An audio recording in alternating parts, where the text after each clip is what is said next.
ಆಗಿ ಯೂಸ್ ಮಾಡ್ತಾರೆ. MS Excel ಇದು ಒಂದು ಮೈಕ್ರೋಸಾಫ್ಟ್ ಕಂಪನಿಯ ಪ್ರಾಡಕ್ಟ್. ಇದರ ಫೌಂಡರ್ ಬಂದು MS Excel ಮತ್ತೆ ಸ್ಯಾಲ್ ಸಿಮೋನ್ ಅವರು 1985ರಲ್ಲಿ ಕಂಡಿದ್ದಾರೆ.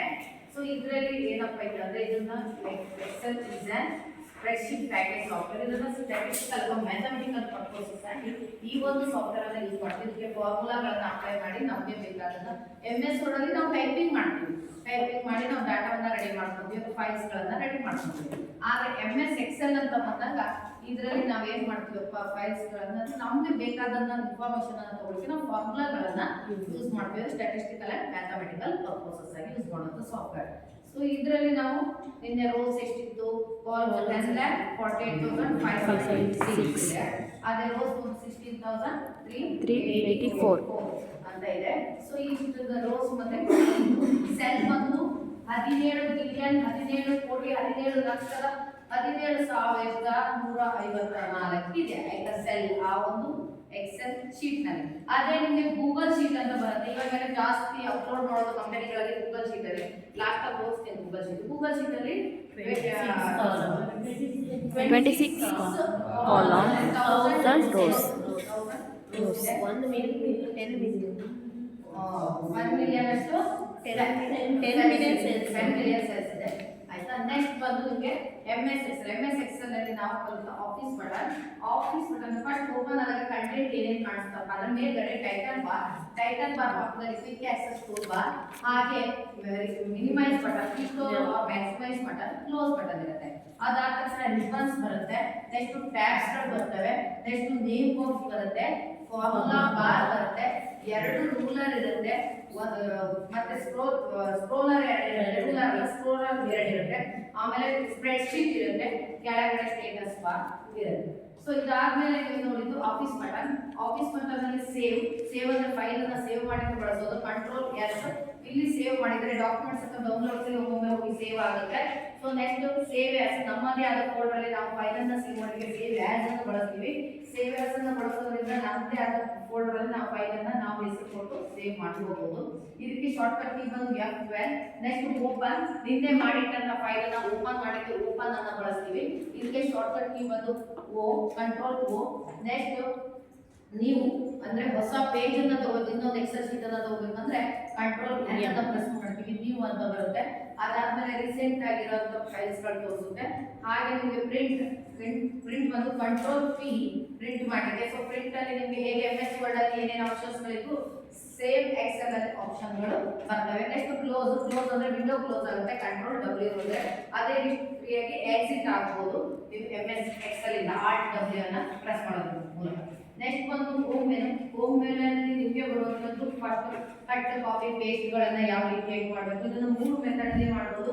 ಮೌಸ್ ನ ರೈಟ್ ಬಟನ್ ಅನ್ನು ಕ್ಲಿಕ್ ಮಾಡೋದ್ರ ಮೂಲಕ, ಕ್ಲಿಪ್ ಬೋರ್ಡ್ ನಲ್ಲಿ ಇರುವ ಆಪ್ಷನ್ ಗಳನ್ನ ಯೂಸ್ ಮಾಡೋದ್ರ ಮೂಲಕ, ನೆಕ್ಸ್ಟ್ ನಿಮಗೆ ಶಾರ್ಟ್ ಕಟ್ ಕೀ ಮೂಲಕ ಕಂಟ್ರೋಲ್ C ಹೊಡೆದ್ರೆ ಕಾಪಿ ಆಗುತ್ತೆ, ಕಂಟ್ರೋಲ್ X ಹೊಡೆದ್ರೆ ಕಟ್ ಆಗುತ್ತೆ, ಕಂಟ್ರೋಲ್ B ಹೊಡೆದ್ರೆ ಪೇಸ್ಟ್ ಆಗುತ್ತೆ. ಅದೇ ರೀತಿ ಫಾಂಟ್ ಬಾಕ್ಸ್ ಲ್ಯಾಂಗ್ವೇಜಸ್ ಅನ್ನು ಚೇಂಜ್ ಮಾಡೋದಕ್ಕೆ, ಸೈಜ್ ಅನ್ನು ಚೇಂಜ್ ಮಾಡೋದಕ್ಕೆ, ಇನ್ಕ್ರೀಸ್ ಫಾಂಟ್ ಮಾಡೋದಕ್ಕೆ, ಡಿಕ್ರೀಸ್ ಫಾಂಟ್ ಮಾಡೋದಕ್ಕೆ, ಬೋಲ್ಡ್ ಇಟಾಲಿಕ್ ಅಂಡರ್ಲೈನ್ ಗಳನ್ನ ಯಾವ ರೀತಿಯಾಗಿ ಮಾಡಬೇಕು, ಹಾಗೆ ಬಾರ್ಡರ್ಸ್ ಗಳನ್ನ ಯಾವ ರೀತಿಯಾಗಿ ಅಪ್ಲೈ ಮಾಡಬೇಕು, ಸೆಲ್ ಗಳಿಗೆ ಕಲರ್ ಗಳನ್ನ ಯಾವ ರೀತಿಯಾಗಿ ಅಪ್ಲೈ ಮಾಡ್ತೀರಿ, ನೆಕ್ಸ್ಟ್ ಟೆಕ್ಸ್ಟ್ ಗೆ ಕಲರ್ ಗಳನ್ನ ಯಾವ ರೀತಿಯಾಗಿ ಅಪ್ಲೈ ಮಾಡಬೇಕು ಅನ್ನೋದ್ರ ಬಗ್ಗೆ ತಿಳ್ಕೊಂಡ್ರೆ. ಆಮೇಲೆ ಇದರಲ್ಲಿ ಅಲೈನ್ಮೆಂಟ್ ಬರುತ್ತೆ. ಅಲೈನ್ಮೆಂಟ್ ಅಲ್ಲಿ 6 ಟೈಪ್ ಆಫ್ ಅಲೈನ್ಮೆಂಟ್ ಬರುತ್ತೆ. ಒಂದು top alignment, middle alignment, bottom alignment, left right centre alignment ಗಳು ಬರ್ತವೆ. ಅಲೈನ್ಮೆಂಟ್ ಗಳಾದ್ಮೇಲೆ ನೀವು ಮರ್ಜ್ ಸೆಂಟರ್ ನ ಮಾಡೋದು ಹೇಗೆ, ಟೆಕ್ಸ್ಟ್ ವ್ರಾಪ್ ಗಳನ್ನ ಯಾವ ರೀತಿಯಾಗಿ ಮಾಡಬೇಕು ಅನ್ನೋದ್ರ ಬಗ್ಗೆ, ಹಾಗೆ ಟೆಕ್ಸ್ಟ್ ಓರಿಯೆಂಟೇಷನ್, ಟೆಕ್ಸ್ಟ್ ನ ಎಷ್ಟು ಡಿಗ್ರೀಸ್ ಅಲ್ಲಿ ನೀವು ಚೇಂಜಸ್ ಮಾಡಬಹುದು ಅನ್ನೋದ್ರ ಬಗ್ಗೆ ಇತ್ತು. ಟೆಕ್ಸ್ಟ್ ಓರಿಯೆಂಟೇಷನ್ ಅನ್ನ ಯಾವ ರೀತಿ ಮಾಡಬೇಕು ಅನ್ನೋದು ಹೇಳ್ಕೊಟ್ಟೆ. ಆಮೇಲೆ ಬಾರ್ಡರ್ಸ್ ಗಳನ್ನ ನೀವು ಯಾವ ರೀತಿ ಯಾವುದಕ್ಕೆ ಹೇಗೆ ಬಾರ್ಡರ್ ಗಳನ್ನ ಅಪ್ಲೈ ಮಾಡಬೇಕು, ಯಾಕಂದ್ರೆ ಎಕ್ಸೆಲ್ ನಲ್ಲಿ ಇರುವಂತಹ ಶೀಟ್ ಅಲ್ಲಿ ಇರುವಂತಹ ಗೆರೆಗಳು ಪ್ರಿಂಟ್ ಅಲ್ಲಿ ಬರೋದಿಲ್ಲ. ಅಂತ ಸಂದರ್ಭದಲ್ಲಿ ಯಾವ ರೀತಿಯಾಗಿ ನೀವು ಬಾರ್ಡರ್ಸ್ ಅನ್ನ ತಗೋಬೇಕು ಅನ್ನೋದ್ರ ಬಗ್ಗೆ ತಿಳಿಸ್ಕೊಟ್ಟಿದ್ದೆ. ನೆಕ್ಸ್ಟ್ ಟೆಕ್ಸ್ಟ್ ಸ್ಟೈಲ್ಸ್ ಮಾಡೋದಿರ್ಬೋದು, ಫಿಲ್ ಸೀರೀಸ್ ಅಂದ್ರೆ 1 ರಿಂದ ನಿಮಗೆ 100 ವರೆಗೆ ಅಂಕೆಗಳು ಬೇಕು, ಸೀರಿಯಲ್ ನಂಬರ್ ಬೇಕು, ಅವಾಗ ಟೈಪ್ ಮಾಡ್ತಾ ಕೂರೋಕ್ಕಾಗಲ್ಲ. ಒಂದು ನಂಬರ್ ಅನ್ನ ಟೈಪ್ ಮಾಡಿ ನೀವು ಆಟೋಮೆಟಿಕ್ ಆಗಿ ನಂಬರ್ ಗಳನ್ನ ಯಾವ ರೀತಿಯಾಗಿ ತಗೋಬೇಕು, ಹಾಗೆ ಡೇಟ್ ಅನ್ನ ಯಾವ ರೀತಿಯಾಗಿ ತಗೋಬೇಕು, ಡೇಟ್ ಅನ್ನು ತಗೋಬಹುದು, ಹಾಗೆ ಟೈಮ್ ಅನ್ನು ತಗೋಬಹುದು, ಅದೇ ರೀತಿಯಾಗಿ ನಂಬರ್ ತಗೊಳ್ಳೋದು ಹೇಗೆ ಅಂತ ತೋರಿಸ್ಕೊಟ್ಟೆ. ಆಮೇಲೆ ಡಾಟಾ ಸಾರ್ಟಿಂಗ್ ಅಂಡ್ ಫಿಲ್ಟರೇಷನ್, ಡಾಟಾವನ್ನ ಸಾರ್ಟ್ ಮಾಡೋದು ಹೇಗೆ, ಫಿಲ್ಟರ್ ಫಿಲ್ಟರ್ ಮಾಡೋದು ಹೇಗೆ ಅನ್ನೋದ್ರ ಬಗ್ಗೆ ಇತ್ತು. ಡಾಟಾ ಸಾರ್ಟ್ ಫಿಲ್ಟ್ರೇಷನ್ ಅಂದ್ರೆ ನಾವು ಸಾರ್ಟಿಗೆ ಹಾಕ್ಬಿಟ್ರೆ ಯಾರೋ ಒಬ್ಬರದ್ದೇ ನಮಗೆ ಡೀಟೇಲ್ಸ್ ಬೇಕಾದಾಗ ಅದನ್ನ ಹೇಗೆ ಸಾರ್ಟ್ ಔಟ್ ಮಾಡಬೇಕು, ಫೈಂಡ್ ಔಟ್ ಮಾಡಬೇಕು ಅನ್ನೋದ್ರ ಬಗ್ಗೆ ಹೇಳ್ಕೊಟ್ಟೆ. ಕಂಡೀಷನಲ್ ಫಾರ್ಮ್ಯಾಟಿಂಗ್ ಹೈಲೈಟ್ ಸೆಲ್ಸ್ ಮತ್ತೆ ಡಾಟಾ ಬಾರ್ಸ್, ಕಲರ್ ಸ್ಕೇಲ್ಸ್ ಎಲ್ಲ ಇದೆ. ಸೊ ಇದರಲ್ಲಿ ನೀವು ಮ್ಯಾಕ್ಸಿಮಮ್ ಯಾವ್ದಿದೆ, ಮಿನಿಮಮ್ ಯಾವ್ದಿದೆ, ಎವರೇಜ್ ಯಾವ್ದಿದೆ, ಬಿಟ್ವೀನ್ ಯಾವ್ದಿದೆ, ಆಮೇಲೆ 10% ಅಂದ್ರೆ ಹೈಯೆಸ್ಟ್ 10 ಲೋಯೆಸ್ಟ್ 10 ಯಾವುದು, ಬಿಲೋ ಎವರೇಜ್, ಎಬೋ ಎವರೇಜ್ ಗಳನ್ನ ಫೈಂಡ್ ಔಟ್ ಮಾಡೋದ್ರ ಬಗ್ಗೆ ತಿಳ್ಕೊಂಡ್ರೆ, ಹಾಗೆ ಡೂಪ್ಲಿಕೇಟ್ ಇರುವಂತದ್ದನ್ನ ಹೇಗೆ ಫೈಂಡ್ ಔಟ್ ಮಾಡಬೇಕು ಅನ್ನೋದ್ರ ಬಗ್ಗೆ ಇತ್ತು. ಹಾಗೆ ಡಾಟಾ ಬಾಕ್ಸ್ ನಲ್ಲಿ ಡಿಫರೆಂಟ್ ಆಫ್ ವ್ಯಾಲ್ಯೂಸ್ ಗೆ ಡಿಫರೆಂಟ್ ಆಫ್ ಕಲರ್ಸ್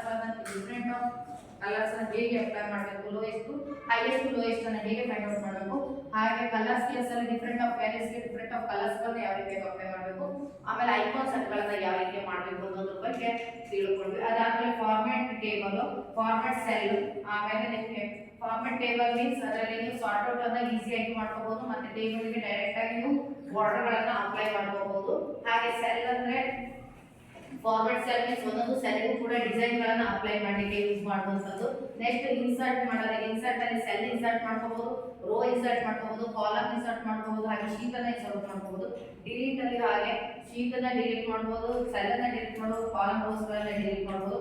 ಹಾಗೆ ಫಾರ್ಮ್ಯಾಟ್ ಅಂತ ಬರುತ್ತೆ, ಫಾರ್ಮ್ಯಾಟ್ ಅಲ್ಲಿ ರೋ ಹೈಟ್, ರೋ ವಿಡ್ತ್ ಗಳನ್ನ ಚೇಂಜ್ ಮಾಡೋದು, ಶೀಟ್ ಗೆ ರೀನೇಮ್ ಅನ್ನ ಕೊಡೋದು, ಹಾಗೆ ಅದರ ಟ್ಯಾಗ್ ಕಲರ್ ಅನ್ನ ಚೇಂಜ್ ಮಾಡೋದು, ಅದನ್ನ ಕಾಪಿ ಮಾಡೋದ್ರ ಬಗ್ಗೆ ಇತ್ತು.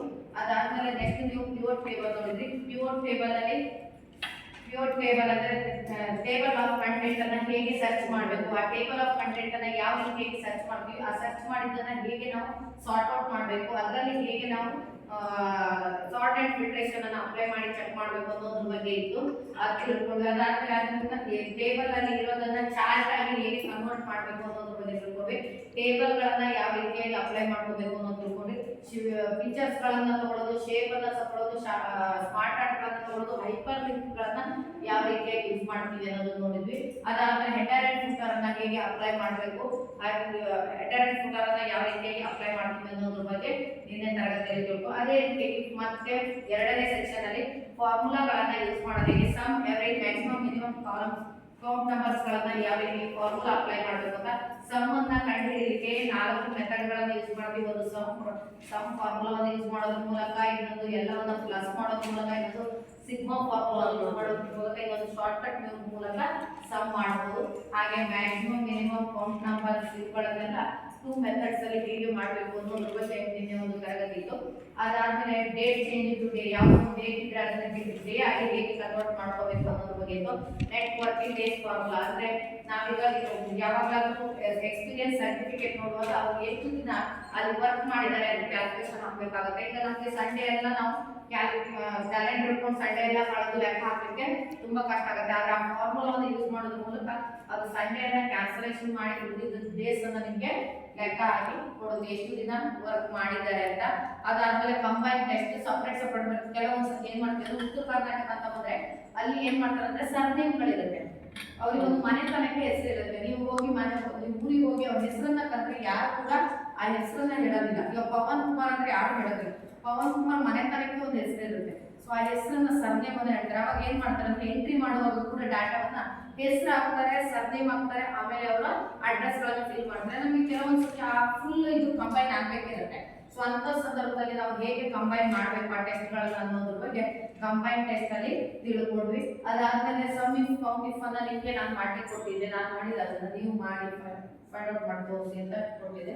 ನೆಕ್ಸ್ಟ್ ಬಂದು ಸಿಗ್ಮಾ ಫಾರ್ಮುಲಾಗಳನ್ನ, ನೆಕ್ಸ್ಟ್ ಶಾರ್ಟ್ ಕಟ್ ಕೀಗಳನ್ನ ಯಾವ ರೀತಿ ಅಪ್ಲೈ ಮಾಡಬೇಕು ಅನ್ನೋದ್ರ ಬಗ್ಗೆ ಇತ್ತು ನಿನ್ನೆ ತರಗತಿ. ಸೊ ಇವತ್ತಿನ ತರಗತಿಯಲ್ಲಿ ನಾವು